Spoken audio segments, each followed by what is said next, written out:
Àwọn ọlọ́pàá ṣàwárí ìkọ̀kọ̀ àwọn afurasí ọ̀daràn tó wà ní Kwale, gba àwọn ohun èlò alágbára bíi ìbọn AK-47 àti àwọn ìbọn àtọwọ́dá atamátàsé àti àwọn ọta ìbọn alágbára.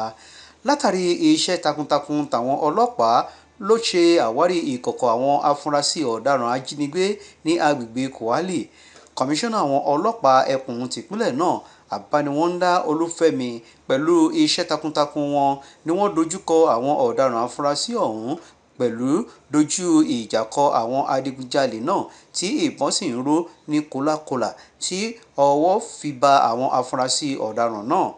Bákan náà ni ọwọ́ tún ba àwọn afurasí ọ̀daràn ọmọ ẹgbẹ́ òkùnkùn tí àwọn ọlọ́pàá tún gba ìbọn AK-47 lọ́wọ́ wọn ní agbègbè ìjọba ìbílẹ̀ Delta sí agbègbè Sapele, èyí tí wọ́n ṣe àkíyèsí wípé ọmọ ẹgbẹ́ òkùnkùn tí wọ́n pè ní Ẹyẹ ni àwọn ọ̀daràn afurasí náà. Kọmíṣánná àwọn ọlọ́pàá Abaniwanda Olúfẹ́mi wá ti lo àsìkò yìí fi dá àwọn ènìyàn ìpínlẹ̀ Delta lójú wípé ní abẹ́ àkóso tòun sọ wípé ààbò tó péye wà fún àwọn ènìyàn ìlú, sọ wípé síbẹ̀síbẹ̀ òun túbọ̀ ń wá ìrànlọ́wọ́ àwọn ènìyàn ìlú láti lè borí ìwà ọ̀daràn ní agbègbè àti ní àwùjọ láti rí wípé ìwà ọ̀daràn di ohun àfẹ́yìn tí egun alárí ń fiṣọ.